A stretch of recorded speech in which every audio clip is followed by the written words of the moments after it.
Es titulado como cineasta.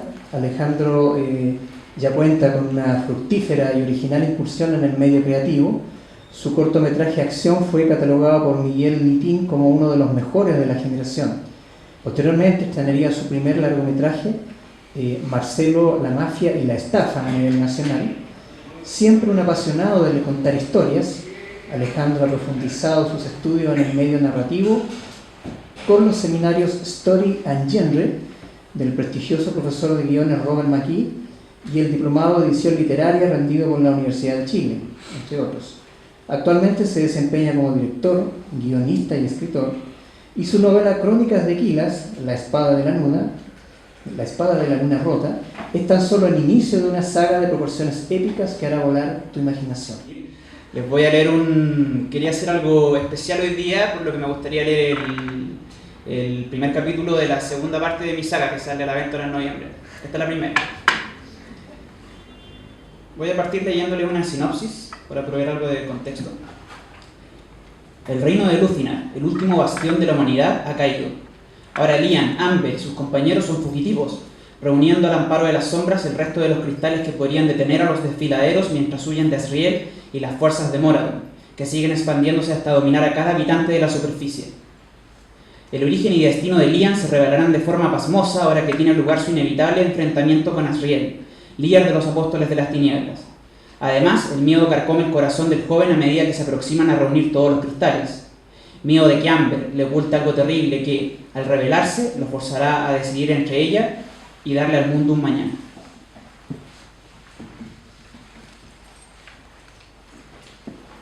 El guardián de la puerta, ciudad de Terelfet, desfiladero oeste, 2 años después de los acontecimientos del primer libro, La espada de la luna rota. En el extremo sur del desfiladero oeste estaba la ciudad flotante de Terelfet, ahora un nido para mercenarios, mafiosos y todo tipo de escoria a la peor calaña.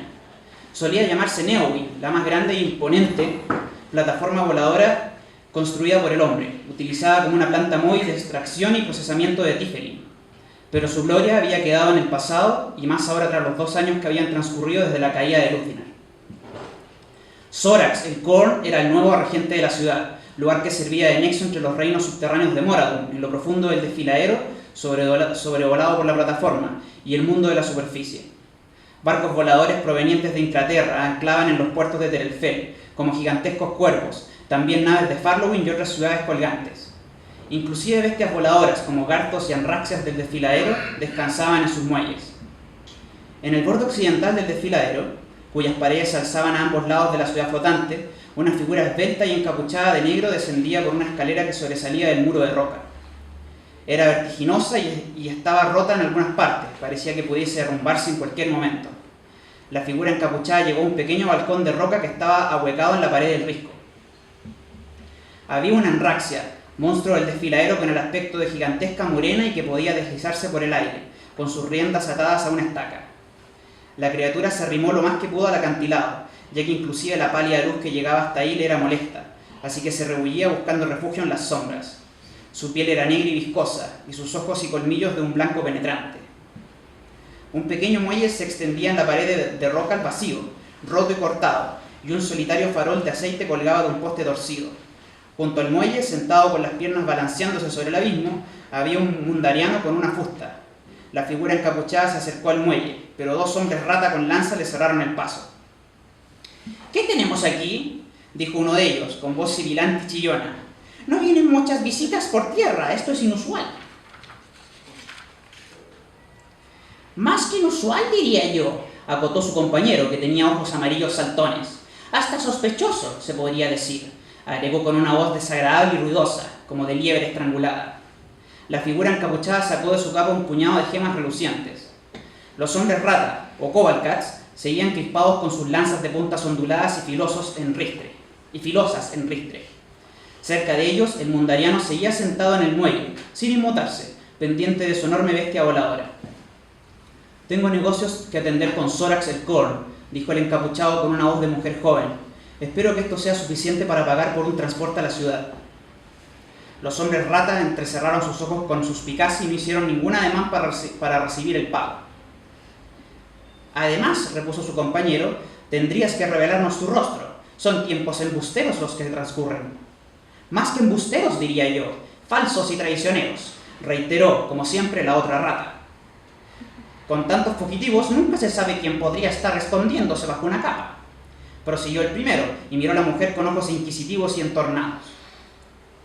¿Quién sabe? Podría ser un paladín de Lucinar o un fugitivo. Y no queremos problemas con paladines ni fugitivos, ¿no es así?, preguntó buscando la aprobación de su compañero. Problemas no. Aquí en Terelfell no nos gustan los problemas, aseveró la otra rata y acercó su garra a la joven intentando remover la capucha. Pero su garra fue detenida por una mano delgada y elegante, enguantada de negro. La mujer hizo un movimiento certero y rápido, torciendo la garra del hombre rata mientras hundía el pulgar en su palma. La criatura soltó un chillido de dolor. La mujer la soltó y la criatura dejó caer la lanza y se agarró la mano, adolorida. ¡Maldita!, exclamó, mirando a la mujer con sus ojos saltones inyectados de sangre. Si no quieren mis gemas, quizás podamos llegar a otro tipo de acuerdo, dijo la joven, con voz calma y firme. Tuvo que agacharse apenas terminó la frase para evadir al otro guardia que intentó ensartarle la lanza en la cabeza. A pesar del rápido movimiento de la mujer, el instrumento alcanzó a removerle la capucha. «Es una hembra humana y joven. Nos pagarán un buen precio por ella», vociferó la bestia que acababa de atacarla. Los cabellos corvinos de Amber se agitaron en el viento junto con su capa. Agarró la lanza del hombre rata y, usándola para impulsarse, le cayó en pleno hocico con una patada. La sangre y la saliva del guardia salpicaron por todos lados mientras caía el suelo de roca que precedía el muelle. Al ver la situación de su compañera, la otra rata desenfundó una escopeta y se dispuso a usarla, pero le fue arrebatada de la mano con un único y certero disparo. Amber había sacado una gran pistola Tifelin de una funda que llevaba en el muslo. El cañón del arma aún despedía vapor. Bajo la capa, Amber vestía una armadura de cuero negro ceñida al cuerpo. Su rostro era tan blanco y terso como siempre. Estaba más delgada, pero aún era hermosa. Llevaba un maquillaje peculiar, unas pequeñas alas negras de mariposa delineadas a los costados de los ojos, que tenía pintados con abundante sombra. Sus labios también estaban pintados de negro. Se veía cansada y fría. Su viaje la había llevado por sitios oscuros y olvidados, aunque aquellos grandes ojos contorneados por largas pestañas mostraban su usual determinación. Uno de los guardias estaba tirado en el suelo, tapándose el hocico de colmillos ocres ensangrentados. El otro, desarmado, observaba a Amber con rencor. Ninguno parecía con ánimo de volver a arremeter. Entonces una sombra cubrió a los tres. Amber alzó el rostro y vio como la Anraxia, la enorme murena del desfiladero, se cernía sobre ella y abría sus fauces dispuesta a engullirla. La muchacha se aprestó a hacerle frente. Ya podía ver la garganta de la bestia, negra y viscosa, pero la Anraxia se detuvo bruscamente. Alguien había jalado de sus riendas. «Tss, tss», se escuchó, como un soplido cortante y severo.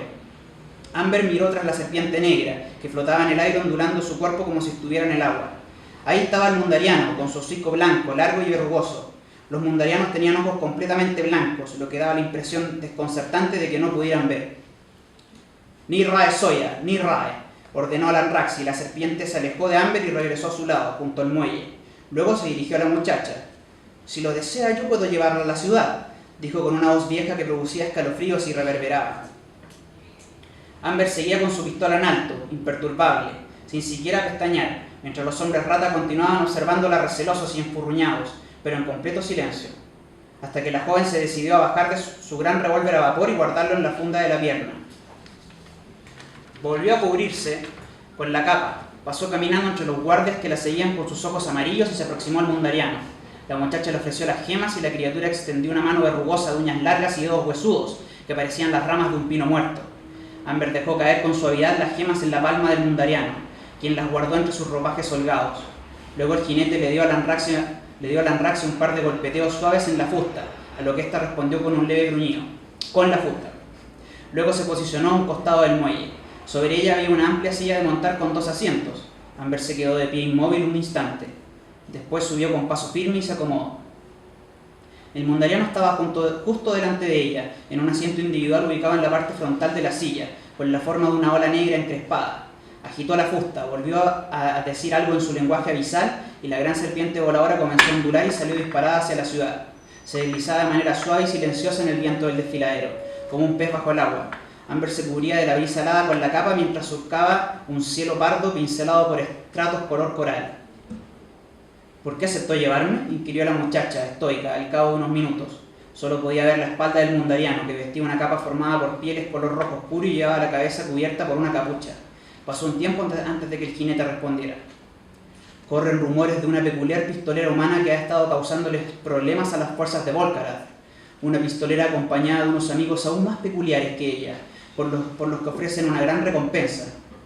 Amber deslizó lentamente su mano bajo la capa, al lugar donde tenía el revólver a Tifelin. Tranquila, muchacha. El señor Sorax el Korn tiene un apetito especial por lo peculiar. Y a pesar de que mercenarios y cazarrecompensas hacen lo que les plazca en esta ciudad, nadie tocaría a su invitada. La joven se relajó un poco y dejó el arma, aunque continuó alerta.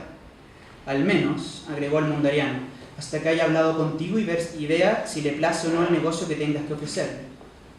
La serpiente negra continuó deslizándose en las corrientes del desfiladero, hasta que frente a ellos estuvo la gran ciudad flotante de Terelfel. Era una enorme isla de tierra que había seguido expandiéndose con torres que salían debajo de ella como faros invertidos, muelles y colosales fierros torcidos que se desplegaban en todas direcciones, con plataformas y estructuras de metal que solían ser forjas y edificios de fundición. La ciudad se mantenía en el aire gracias a cientos de hélices gigantes que estaban sobre ella, potenciadas por Tifelin en sus calderas siempre hirvientes. Bajo la luz del ocaso, los metales de sus edificios de fundición férreos y toscos se veían anaranjados y brillantes, y los vapores de sus calderas que cubrían la isla como niebla lucían como los arreboles del crepúsculo. Se acercaron a la ciudad y, cuando la sobrevolaban, Amber vio el intenso tráfico aéreo de la urbe.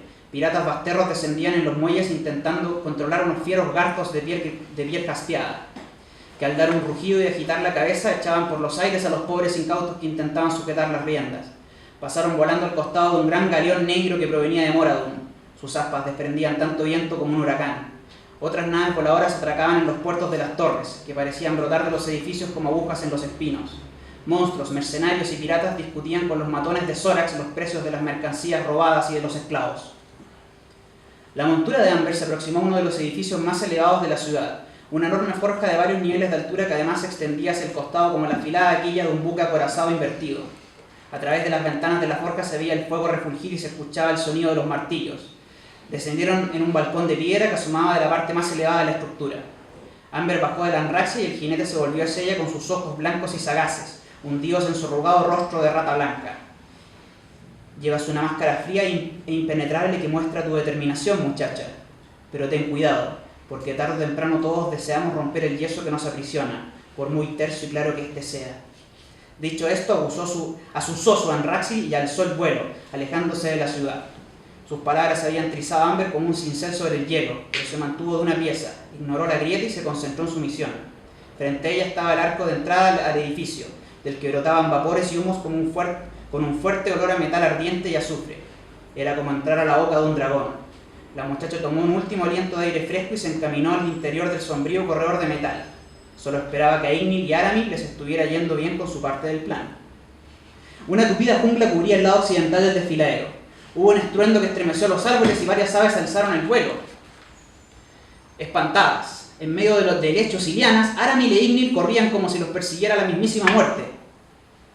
Si mal no recuerdo, Aramil, me dijiste que sabías hablar Eldorin, increpó Ignil a su amigo elfo sin parar de correr. ¡Ey! Mis antepasados la hablaban. Pensaba que yo no había perdido el toque, que lo llevaba en la sangre o algo así, repuso Aramil a su lado.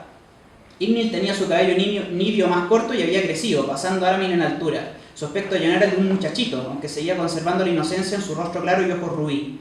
Aramil llevaba el cabello más largo con un llamativo e irreverente peinado que asemejaba al de un puercoespín. Unas gruesas patillas rubias discurrían hasta más abajo de sus grandes y puntiagudas orejas.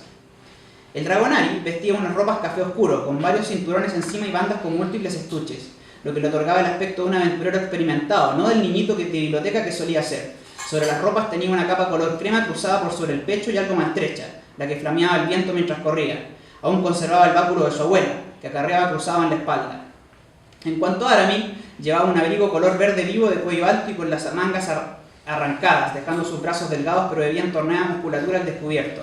La prenda tenía 2 corridas de botones y la llevaba abrochada. En sus espalda ostentaba 4 vainas con unas espadas largas y muy delgadas, semejantes a hojas de juncos, que llamaban circataras. Usaba 2 dispuestas hacia arriba con las empuñaduras detrás de los hombros y 2 hacia abajo. Las 4 formaban una X. Su nuevo atuendo y armas lo habían despojado de la apariencia de ladrón y ahora lucía como un avesado espadachín.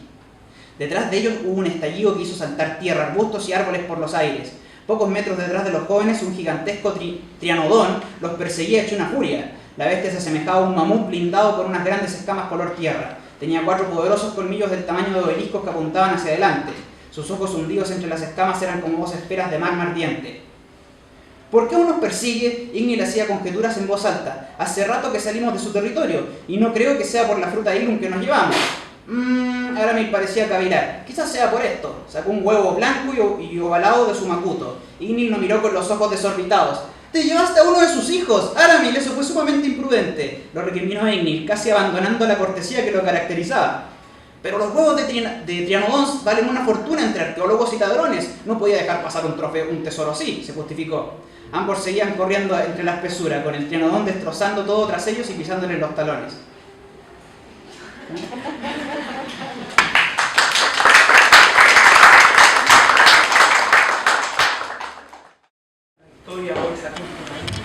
En el año 2500 aproximadamente, después de los desfiladeros, en la cronología de Equilas.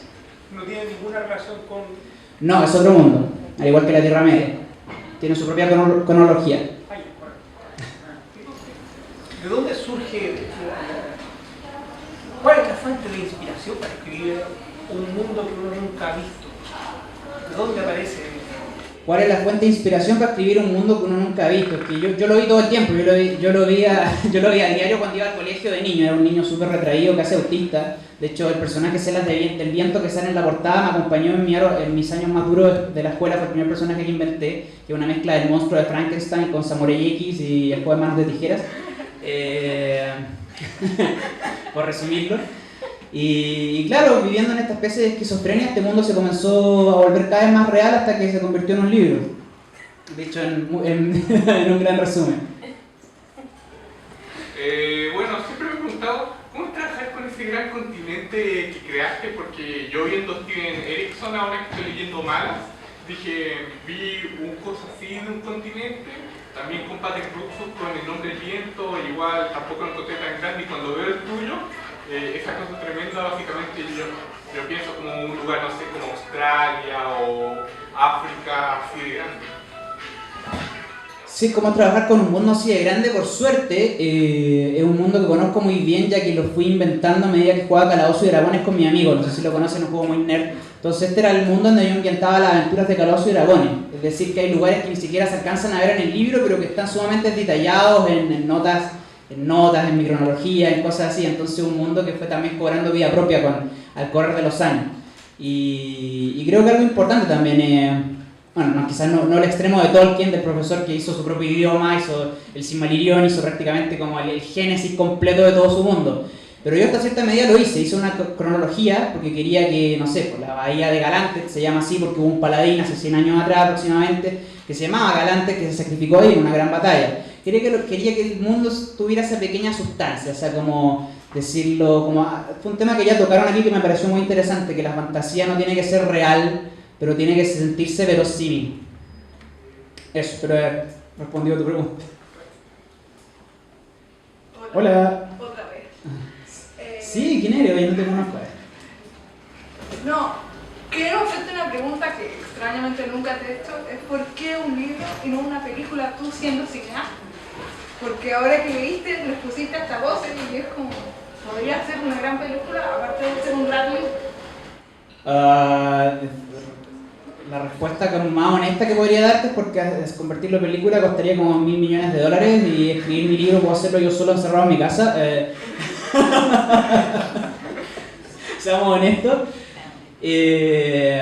Sí, de hecho en un inicio quería que fuera una saga de películas, pero después lo convertí en libro, por un lado por los costos y por otro no solo por un tema económico, no es algo tan frívolo, también porque retomé otro gran amor de mi infancia que fue cuando me enamoré de la trilogía del Señor de los Anillos cuando tenía como 16 años.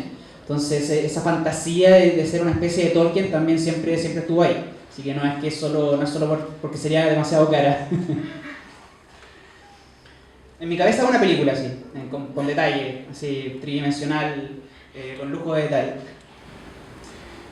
Me queda claro que el tono humorístico del relato va con tu personalidad, pero ¿es una elección de adrede que tenga el tono humorístico o es algo que te nació espontáneamente? El libro tiene de todo, siempre quise hacerlo como... Estas escenas justamente eran humorísticas y además porque me gusta hacer voces, para bien o para mal, porque me queda esa faceta muy juguetona de jugar juegos de rol, ¿no? Pero el libro no es una gran aventura, tiene de todo. De hecho, también es una metáfora de mi infancia, y yo en mi infancia lo pasé pésimo. Entonces también tiene un montón de personajes que no solo tienen que luchar con enemigos y divertirse en una aventura en el presente, ¿no? Debido a sus personalidades. Creo que intenté hacer una historia, intenté como emular un poco las historias que para mí al menos fueron las más memorables a lo largo de mi vida, que son las aventuras que tienen de todo un poco. Y ir de una emoción a la otra. El libro tiene romance, tiene misterio, tiene harto drama también. Las infancias de mis protagonistas son sumamente trágicas y el libro está, digamos, intercalado con una serie de flashbacks que me gustan porque si no sería como una película de acción, como me dijo mi editor. Pero el libro no es solo una película de acción porque mediante estos flashbacks conocemos la infancia de estos personajes y sus demonios internos y profundos miedos que tienen que superar en el presente para poder seguir adelante con esta cruzada. Y sí, también tiene hartas escenas cómicas. Tengo a mi personaje Aramil, que alcanzó a notarse poco, pero quise hacer la antítesis del elfo tolkiano. Él es un alcohólico, granuja, ladrón, es como el más amoral de todo el equipo. ¿Sí? Se nota que hay, bueno, de la construcción de la historia del mundo en sí, hay mucha como ñoñería, así como de... Lo tomaré como cumplido. Sí, pero quería saber cómo fue para ti luchar también con eso de no caer solamente como en el gusto del fanático y darle un sentido, una coherencia, porque se nota que, ok, hay un mundo fantástico creado, pero se nota que es muy propio. Entonces, ¿cómo fue para ti luchar contra ese tema del fanatismo y hacer algo propio y coherente en tu historia? Claro, sí, bueno, la pregunta que planteé es bastante compleja, no sé si la puedo responder rápidamente, porque sí, está esa lucha constante entre, por un lado, yo intenté como investigar el género y escribir el libro que me gustaría leer, el libro que disfrutaría, el libro que mis amigos disfrutarían, que es quizás la parte más de seguir una estructura clásica, de que el libro tenga conflictos, tenga antagonistas interesantes, me encanta esta expresión de Campanella, este director de cine argentino que dice unidad y variedad, ¿no? Tensión y relajación, unir y venir de emociones, ¿no? Encontrar ese equilibrio que es lo que finalmente hace una obra entretenida, hace una obra, digamos, popular. Y al mismo tiempo para mí es muy personal y fue súper difícil encontrar ese equilibrio. De hecho, era uno de mis grandes temores. Yo creo que el mejor consejo que quizás podría dar en mi propia experiencia, todos somos diferentes, no tratar de hacer algo demasiado personal de autorreferente, porque lo personal y autorreferente va a estar ahí y se está hecho de forma latente, no patente, es decir, bajo la superficie. Yo creo que a fin de cuentas es mejor, queda menos discursivo, ¿no? Queda más sutil, ¿eh?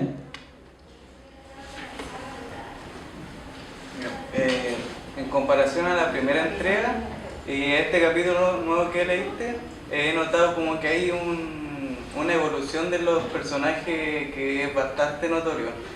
Y mi pregunta es, ¿en qué te basaste para poder crear un desarrollo de personaje que sea creíble y no que sea como el típico cliché?